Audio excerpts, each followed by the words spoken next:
We're starting things now with the Irish Classical Theatre, who will be performing The Liar. We're joined with Diana Curley, who plays Clarice in the greenish bronze gown. Then we have Andrea Goldhart, who plays Lucrece. She's wearing the pink. And then in a very nice suit, of course, we have the play's director, Fortunato Pezzamenti. Thank you all for being in here and, of course, being in costume. It's always great to see what we're going to see on stage. But let's start talking about The Liar. I know that it takes place in Paris in 1943. Without giving any of the juicy details away, what can you tell me about it? It actually takes place in 1740. 1743. We're off by a couple of centuries.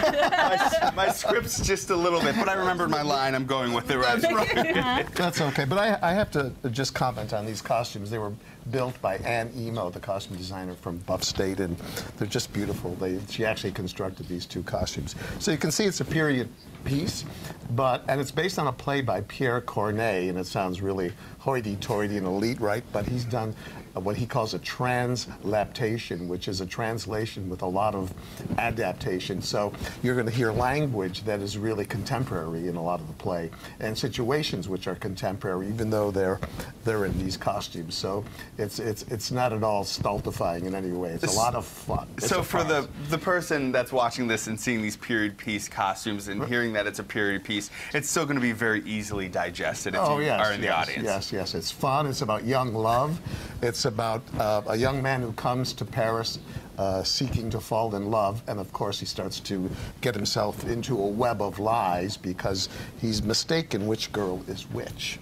No man has ever done that, I'm sure. You might want to make sure you bring your notebook along and take some notes for us. Right. I want to get to you two, so why don't we talk about your characters? Let's start with Lucrece. Can you tell me a little bit about her? Lucrece is young and in love, but is so nervous she cannot speak. So she kind of utilizes her friend Clarice to help her get some guys.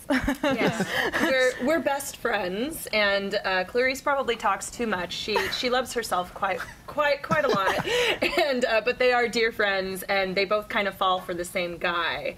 So that spurs a little bit of a cat fight between the two of them as they both kind of vie for this guy, but they also try to help each other. So you're really seeing something, a storyline that you might have seen in some of your favorite TV dramas play out on stage. Nothing much has changed in 200 years or 300 years. And then, Curtain Up is a great way to come see some shows, but also then look forward to the upcoming season. What can you tell me about what else is next for Well, we have a great season, we think, in store. We have Death of a Salesman, the ultimate American classic by Arthur Miller, The Lion in Winter, which is brilliantly written, Vincent O'Neill starring in, and Josephine Hogan starring in The Lion in Winter. And after, later on this season, we have Lord Arthur Savile's Crime, which is a hilarious comedy, and The Beauty Queen of Leenane, and After Miss Julie, based on Strindberg. We're bringing in a local actress who left Buffalo, went to Chicago, worked in Chicago. Kate LeConte is coming back to Buffalo to do it, so we're really excited about that. And if you want my own personal recommendation, which you're going to get anyways, because I'm going to say it, The Lion in Winter has to be one of my favorite plays. That is something you're definitely going to want to check out. Dialogue is scintillating. And then for Curtain Up, what can you tell me about how to get tickets and all of those logistical things? Well, the Curtain Up, we're pretty booked out for Curtain Up.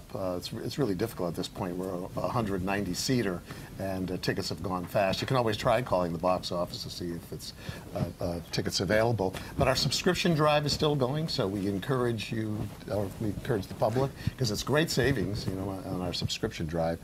Call the box office, 853-4282, to see about Curtain Up.